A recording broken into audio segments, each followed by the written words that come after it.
In the rural outskirts of Shizuoka, Japan, nestled between the mist-covered hills and dense forests, lies a small village called Okutama.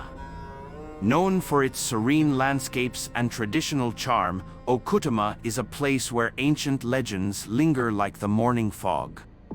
Among these legends, one stands out for its sheer terror, the tale of the Teke Teke, a vengeful spirit who roams the night in search of her next victim.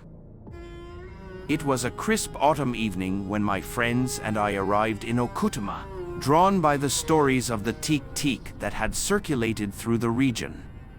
The village was quiet, its narrow streets lined with traditional wooden houses and the occasional, solitary lantern.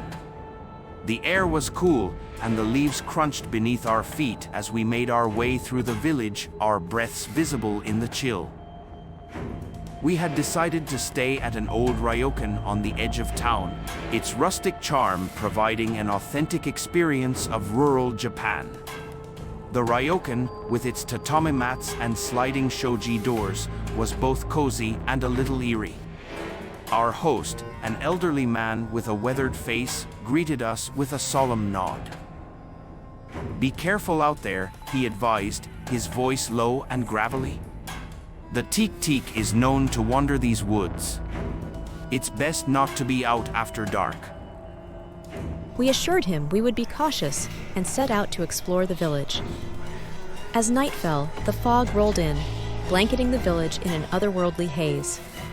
We made our way to the edge of the forest, where the trees loomed tall and dark against the moonlit sky. The dense foliage and shadows made the forest seem alive with hidden secrets, and a sense of unease began to settle over us. The legend of the Teke Teke, as we had learned, was both chilling and tragic. According to the tale, the Teke Teke was a young woman who had fallen onto the tracks of a train and was subsequently severed in half by the oncoming train. Now, as a vengeful spirit, she drags her severed torso around, making a distinctive Teke Teke sound as she moves. Her goal is to capture and kill anyone she encounters, seeking revenge for her untimely and gruesome death. We ventured into the forest, the crunch of leaves underfoot and the distant hoots of owls our only companions. The fog was thick, reducing visibility to a few feet ahead. As we walked deeper into the forest, the eerie atmosphere was amplified by the occasional snap of twigs and rustle of unseen creatures. Our plan was to document any strange occurrences, and we set up our camera equipment in a small clearing surrounded by ancient, gnarled trees. We began recording, our voices low and cautious as we talked about the legend and our hopes of encountering something supernatural. As the hours passed, the fog grew denser, and the forest seemed to close in around us. The temperature dropped, and a cold breeze whispered through the trees. We were starting to feel the weight of the forest darkness when we heard it, a faint, rhythmic tapping sound, like someone dragging a heavy object along the ground. We froze, our eyes scanning the shadows for any sign of movement.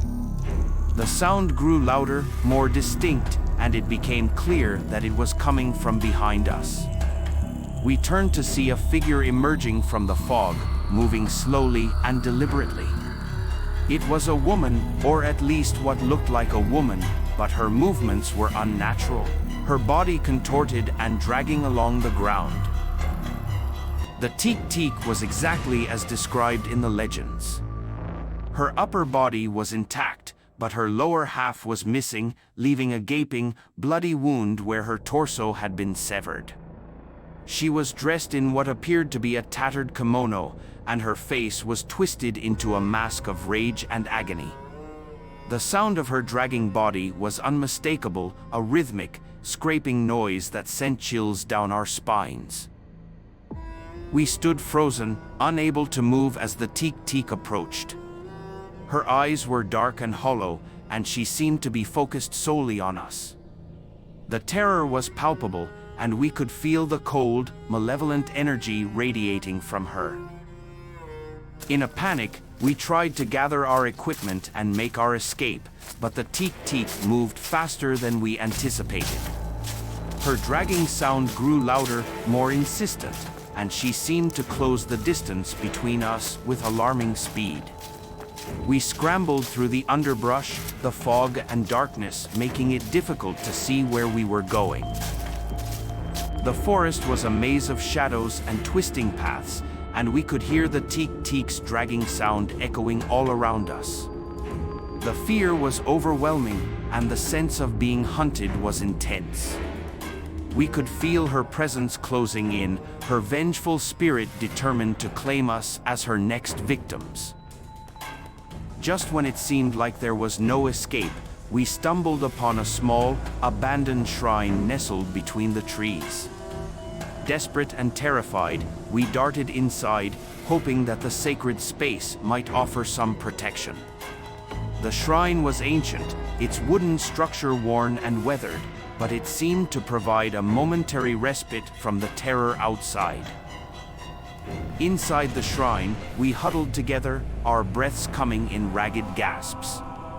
The sound of the Teke Teke's dragging body was still audible, but it seemed to be moving away, as if she could not enter the sacred space. We waited in silence, our hearts pounding, until the sound finally faded into the distance. As dawn approached, the fog began to lift, and the forest slowly returned to its peaceful state. We cautiously made our way back to the Ryokan, our experience leaving us deeply shaken. The encounter with the Teke Teke had been both terrifying and enlightening, a stark reminder of the dark legends that still linger in the corners of our world. The legend of the Teke Teke remains a haunting reminder of the restless spirits that roam the night. In Okutama, the tale of the vengeful woman who drags her severed body through the forest serves as a chilling testament to the power of folklore and the eerie beauty of the supernatural. Our night in the forest will forever be etched in our memories, a vivid and terrifying experience that brought the ancient legends of Japan to life.